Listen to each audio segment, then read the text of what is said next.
So, talking about just like, like the future, just planning ahead and whatnot.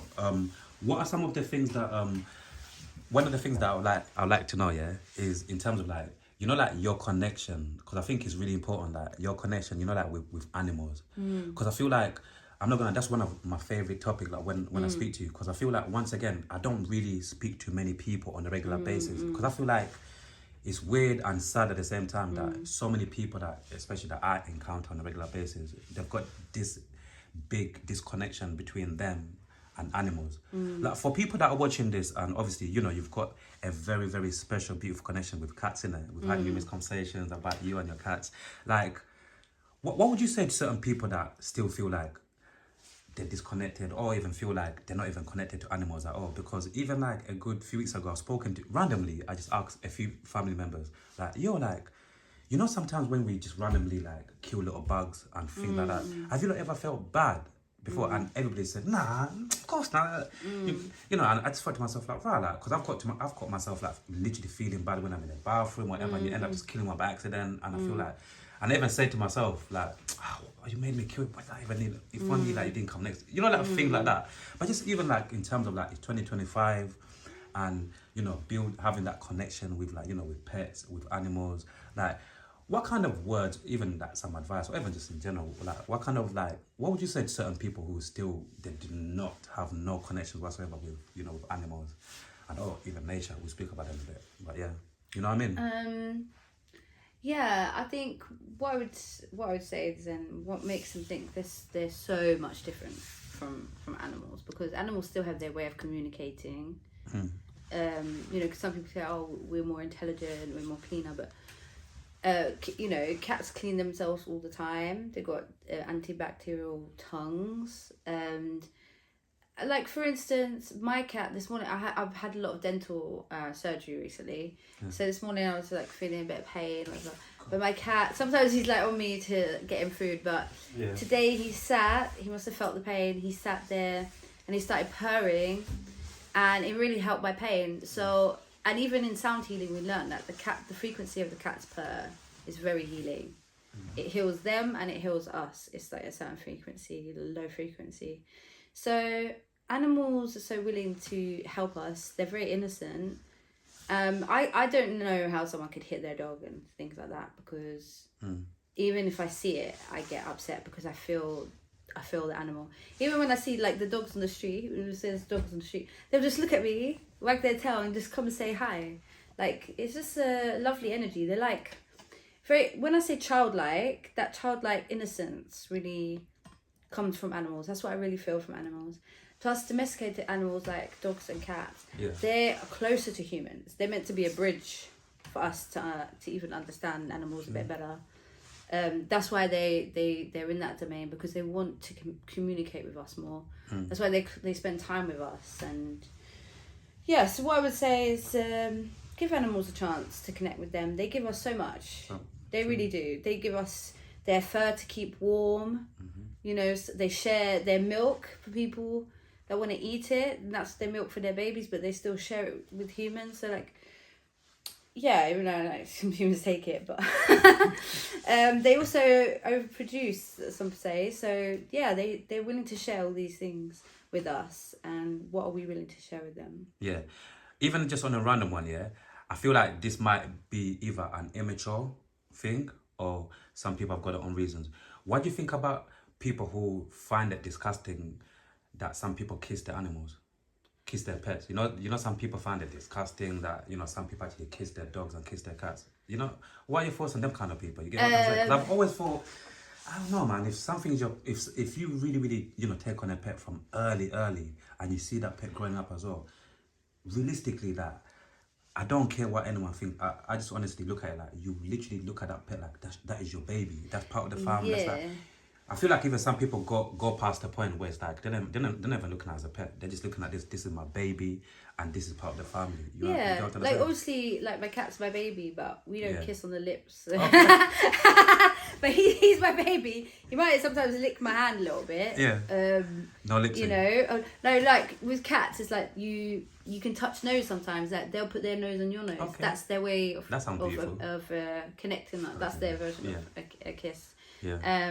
That means they're getting close to you, that they like you, you know. Some dogs can do that too, but I don't have a dog, I don't know, but personally I think it's preference, because I don't really when dogs try and lick me on the lips, I don't like it. You tried to that? No, I don't. Yeah, no, For me personally, I think it's a very personal thing, but I don't do lip sync with the with them. But I love them, but we don't go that far.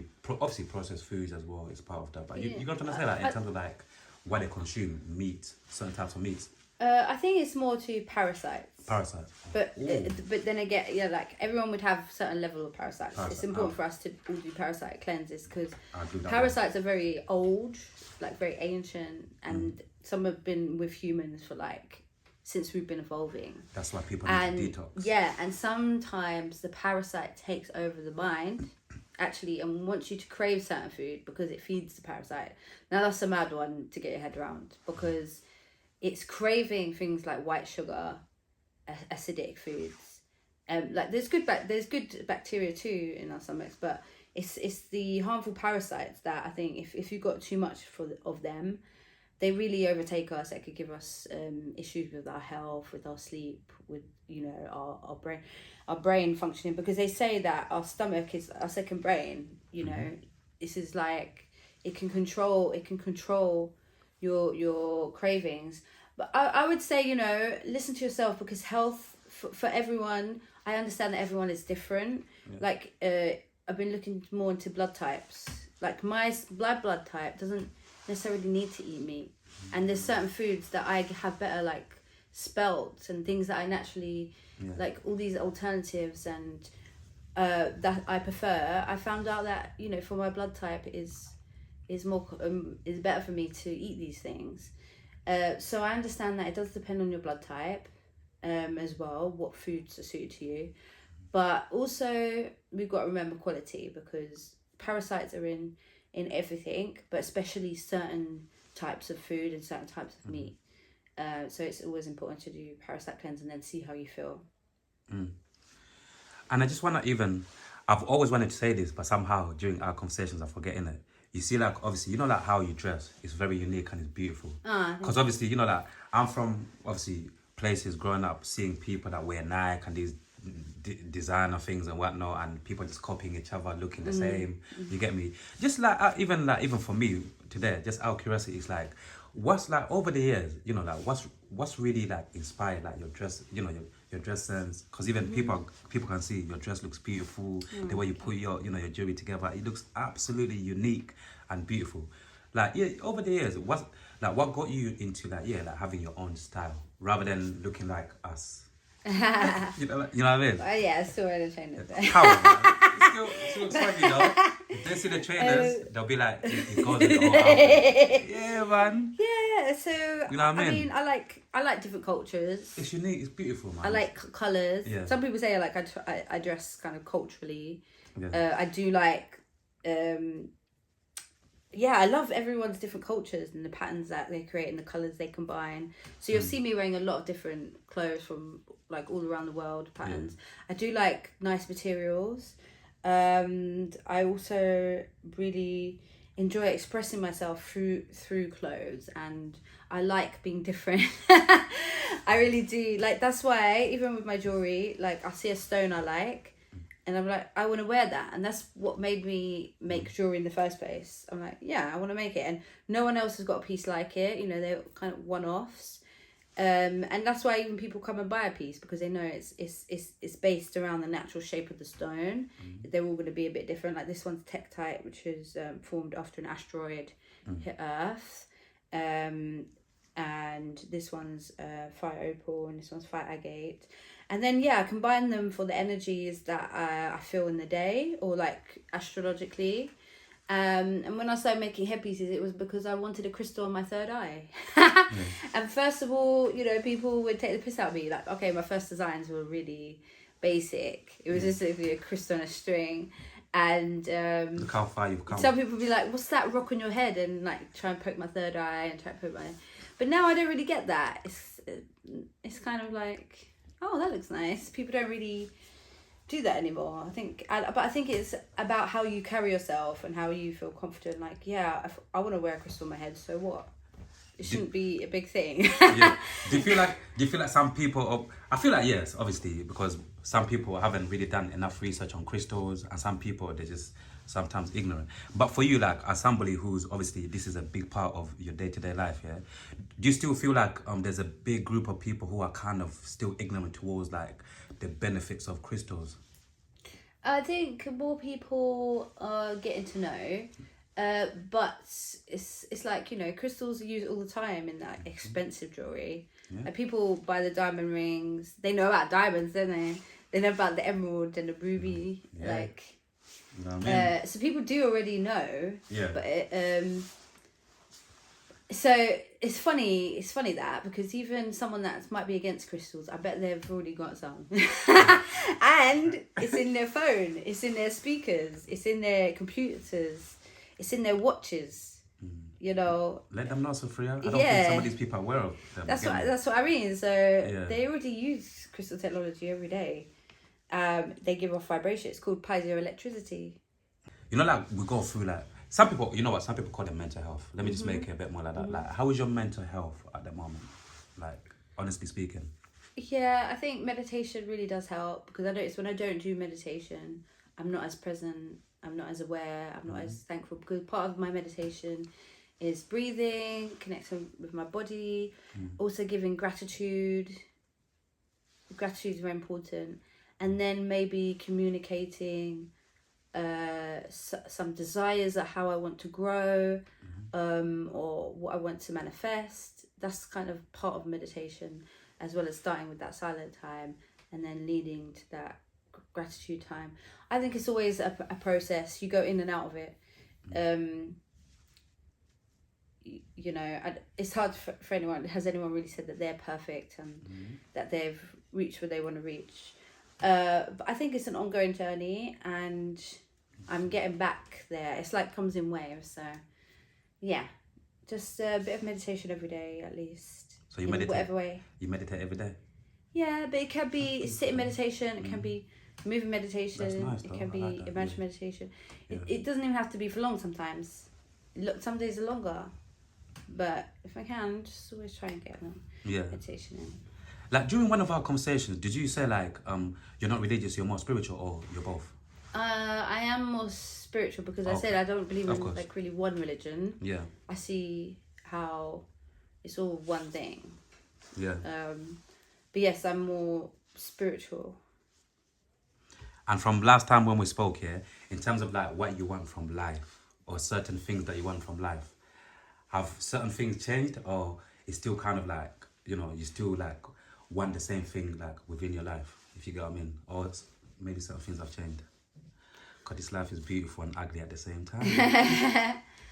I think... You get what I mean though, innit? Yeah, I Why think... do you, like, because Sergio and Kati, again, one of the reasons why I love speaking to you, yeah, because you're one of them people that every time I leave our conversation, you always make me think deeper about certain things about life, you get me? Or question certain things like, is this what I really want from life? Or you're going to say, is this what I want from this? So it's like, yeah, man, like, where are you at with that? Like, what you want in general, like, within life, or even just in general, man? Yeah, I think some things have stayed the same, and some things have evolved and gone to add certain priorities and things in, you know, like, this time in our life, like I'm at that stage where start thinking about creating your own family and how important that is, and living maybe more in harmony with nature, a bit fresher air. These are priorities that have come in a bit more over the past few years. Yeah. And things that I'm gonna add more, because I think once in basis those things are sorted, you can flourish even more. Yeah. You know? So yeah, I think mainly it stayed the same, but the vision has grown to include other things. Yeah. And definitely prioritize health. You know, like as you get older, your teeth might start hurting again. You got to look after yourself, and that's become more important. Like looking at health is really, yeah. Obviously, we got to have money to survive and everything. Yeah. Health. Look how If we many. don't have health, if we've got money but no health, there's no point. Look how many. So- Look how many unhealthy like rich people that are dead. We still here. Yeah. We're rich. Dead. You know what? That was gonna sound a bit bad, but you get my point, innit? Yeah. Yeah, man. So when they Yeah. say health is wealth, because even like again, just even like on some real But shit. even if you've got money though, you can pay. People pay extra.